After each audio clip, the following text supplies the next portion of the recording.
Bharatiya Janata party में जो जाता है वो गंगा नहा लेता है, पवित्र हो जाता है। और उनको पता था कि रेपिस्ट को टिकट दे रहे हैं? एकदम सब पता था, पूरा जिला जानता था, लेकिन फिर भी टिकट दिए और विधायक बनाए।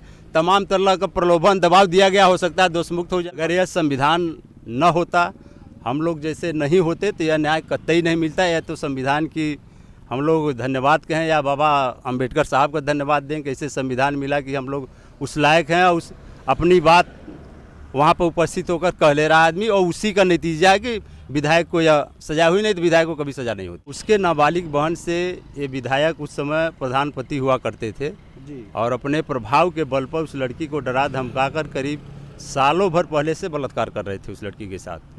हद तब हो गई, लड़की उस घटना वाली 4/11/14 वाली शाम को शौच के लिए अपने घर के बाहर जाती है खेत में, और विधायक वहाँ उसको पकड़कर जबरदस्ती करने का प्रयास किए, तो लड़की रोती हुई भागती घर आती है और अपने भाई से पूरी बात बताती। विधायक का बहुत दबाव गया। हाँ। उसके बहन पर उसके ससुराल तक इन्होंने दबाव दिया। विधायक बनने के बाद उसके पहले प्रधान थे, तब भी सुलह समझौता करने के लिए पूरे परिवार के ऊपर, चूंकि पीड़ित पक्ष जो था पिछड़ी जाति का था, यह SC/ST के थे, इन्होंने SC/ST के मुकदमे में पीड़िता को भी उसके पूरे परिवार को मुलजिम बनाया और दबाव बनाने का प्रयास किया कि मुकदमे में सुलह हो जाए, मुकदमे में तुम लोग सुलह कर लो। नमस्कार, आप देख रहे हैं द जनहित और मैं हूं विनीत यादव। सोनभद्र के दुद्धी के विधायक रामदुलार गोंड साहब, जो 2022 में विधायक चुने गए भारतीय जनता पार्टी के टिकट से, उन्होंने 2014 में एक रेप किया था। ये MP MLA कोर्ट ने स्वीकार किया है।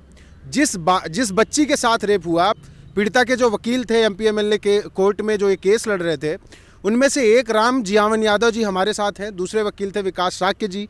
इन दोनों वकीलों ने उस पूरी लड़ाई को लड़ा। भाजपा के बलात्कारी विधायक को दोषी पाया गया और उनको सजा सुनाई गई, जिसके बाद उनकी विधानसभा की सदस्यता चली गई।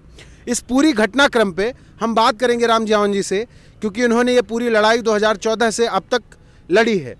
क्या हुआ था, कैसे पूरी घटना क्या थी और क्या क्या हुआ? यह घटना 4/11/2014 ईस्वी को लड़की के पीड़िता के भाई ने, जो राम सेवक नाम था उसका, उसके पिता का नाम बंधु है, जो राजपहरी और मेयरपुर थाना के रहने वाले हैं, उसके नाबालिग बहन से ये विधायक उस समय प्रधानपति हुआ करते थे जी। और अपने प्रभाव के बल पर उस लड़की को डरा धमका कर करीब सालों भर पहले से बलात्कार कर रहे थे उस लड़की के साथ।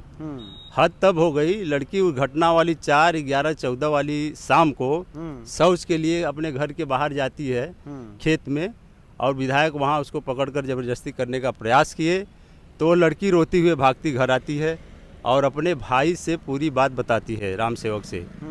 उसका भाई राम सेवक लड़की को लेकर थाने जाता है। उसी दिन विधायक के खिलाफ FIR पास्को एक्ट में दर्ज हो जाता है।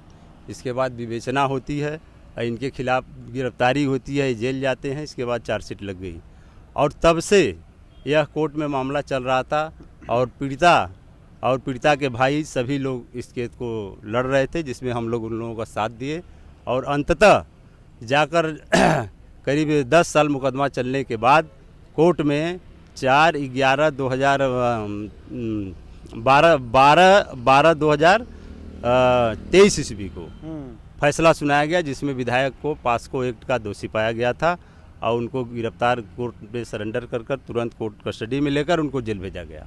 अच्छा, मैंने सुना है कि जिस वक्त उन्होंने ये रेप किया था, उस वक्त ये व्यक्ति ग्राम प्रधान का पति भी था, मतलब इनकी पत्नी ग्राम प्रधान थी।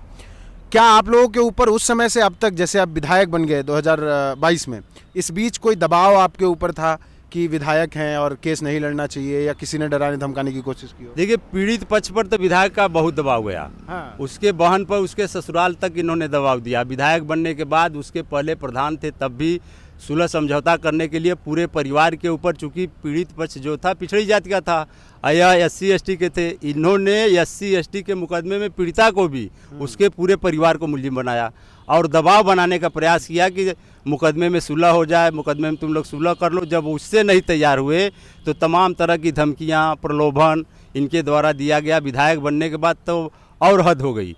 तमाम बार आकर हम लोगों से शिकायत किए, तमाम उच्चाधिकारियों को मैंने एप्लीकेशन लिखा गया, और मैं एक बार और इंटरव्यू मेरा हुआ था, उसमें मांग किया था जिला प्रशासन से कि यह पीड़ित पक्ष का पुलिस प्रशासन सुरक्षा दे, नहीं तो इनके साथ कभी भी अप्रिय घटना हो सकती है। क्योंकि वो विधायक थे और बराबर दबाव दे रहे थे, पीड़ित पक्ष परेशान था।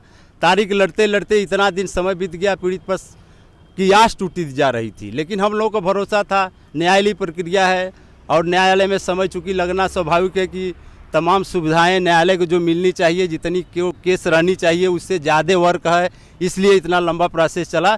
फिर भी पीड़ित पक्ष को न्याय मिला और न्याय की जीत हुई। न्याय की जीत तो हुई, लेकिन सवाल ये खड़ा होता है कि 2022 का जब चुनाव था उसके पहले से ही ये घटना सबके सामने रही होगी, पूरा जिला जानता था। पूरा जिला जानता था। पूरा जिला जब जानता था तो फिर ये बात भारतीय जनता पार्टी के लोगों को भी पता रही होगी। भारतीय जनता पार्टी में जो जाता है वो गंगा नहा लेता है, पवित्र हो जाता है। और उनको पता था कि रेपिस्ट को टिकट दे रहे हैं, एकदम सब पता था, पूरा जिला जानता था। लेकिन फिर भी टिकट दिए और विधायक बनाए, तमाम तरह का प्रलोभन दबाव दिया गया, हो सकता है दोषमुक्त हो जाते। लेकिन न्यायालय ने पाया कि नहीं, इनका कृत्य ऐसा था, इसलिए कठोर से कठोर कारावास सुनाई। 25 साल की सज़ा, 10 लाख का जुर्माना। यह मामूली जुर्माना नहीं है, लेकिन उनके कृत्यों को देखते हुए, अपने पद का दुरुपयोग करने के देखते हुए, इसलिए कोर्ट ने कड़ी से कड़ी सजा दी। अच्छा, अभी क्या, अभी जब ये फैसला आ गया तब तो मामला हाई कोर्ट जा रहा होगा या हाई कोर्ट पहुंच गया है? हाई कोर्ट पहुंच गया है। तो आप लोग के ऊपर कोई दबाव, किसी ने डराने धमकाने की कोशिश की हो कि? हम लोगों पर किस तरह का कोई दबाव नहीं है, लेकिन कोर्ट का काम है। हमारे यहाँ जो पीड़ित आएगा उसको न्याय दिलाना। हम पीड़ित परिवार से आपकी बातचीत होती है? हाँ, हमेशा होती है। तो उनको रहने दे रहे हैं या परेशान कर रहे हैं? जब सजा हुई थी तो बीच में उसका लड़का जो विधायक का था, उनको जान माल की धमकी दिया था, तो वो आया था, कुल उच्च अधिकारियों को एप्लीकेशन दी गई थी। तो हालांकि पीड़ित पक्ष से बात अभी भी हुई है हमारी, वो बता रहे कि नहीं, पुलिस बराबर हम लोग के टच में रहती है, पता करती है कि नहीं इस तरह की कोई घटना न घटे। पुलिस प्रशासन साथ में है। लेकिन जेल जाने के बाद विधायक का लड़का, विधायक के रिश्तेदार, वो पीड़ित पक्ष पर तमाम तरह के दबाव कि जेल भिजवाए, तुम लोग को मरवाएंगे, ये करेंगे, तमाम तरह की बात पीड़ित पक्ष से हम लोग को मालूम हुई थी। अच्छा, क्या लगता है, मैं एक ऐसे ही सवाल पूछ रहा हूँ एक सामाजिक नज़रिए से, कि आप जैसे लोगों को वकील बनने का मौका संविधान ने दिया, संविधान ना होता तो जिस तरीके की व्यवस्था है वहाँ ये रेपिस्ट आदमी कि इस एक ऐसी पार्टी का विधायक था जिसके पास केंद्र और प्रदेश दोनों की सत्ता है, क्या ऐसे मामलों में न्याय मिल पाता? नहीं मिल पाता। अगर यह संविधान न होता, हम लोग जैसे नहीं होते, तो यह न्याय कतई नहीं मिलता। यह तो संविधान की हम लोग धन्यवाद कहें या बाबा अंबेडकर साहब का धन्यवाद दें कि ऐसे संविधान मिला कि हम लोग उस लायक हैं, उस अपनी बात वहाँ पर उपस्थित होकर कह ले रहा आदमी, और उसी का नतीजा है कि विधायक को यह सजा हुई। नहीं तो विधायक को कभी सजा नहीं होती। आगे क्या है? आगे हाई कोर्ट में मामला गया, क्या आप लोग ही लड़ेंगे या दूसरे वकील तय किए? नहीं, हाई कोर्ट में वकील तय कर लिया गया है और पीड़ित पक्ष को नोटिस लगी है। वहाँ सुनवाई 25 जनवरी की संभवतः है माननीय उच्च न्यायालय में, और पीड़ित पक्ष अपना अधिवक्ता रख लिया है और वहाँ के अधिवक्ता से भी बात हुई है, वहाँ अपना पक्ष रखेंगे, वो लड़ेंगे। चूँकि हम लोग जिला कोर्ट देखते हैं, हाई कोर्ट में जाते नहीं हैं, इसलिए वहाँ के वकील अब लड़ाई लड़ेंगे, हम लोग यहाँ लड़ाई लड़ेंगे। तो ये हमारे साथ रामजीवन यादव जी थे जिन्होंने ये पूरा केस लड़ा। रामदुलार गोंड भाजपा के बलात्कारी विधायक को सजा हो चुकी है, उनकी विधायकी भी चली गई है, विधानसभा की सदस्यता रद्द हो चुकी है। अब आगे देखने वाली बात ये होगी कि क्या होगा इस पूरे मसले पे। लेकिन काबिले तारीफ हैं ऐसे वकील जो तकरीबन 9 साल की इस लड़ाई में उस परिवार के साथ बने रहे, और इन्होंने वो लड़ाई लड़ी भी, जीती भी। एमपी एमएलए कोर्ट में इस बात को साबित किया कि एक रेपिस्ट वर्तमान समय में कैसे भाजपा का विधायक बनकर बैठा है और परिवार को न्याय दिलाया। आगे भी ये लड़ाई हाई कोर्ट में जारी रहेगी। बाकी बने रहिए हमारे साथ, चैनल को सब्सक्राइब जरूर करिएगा, क्योंकि आप ही हमारी ताकत है। धन्यवाद।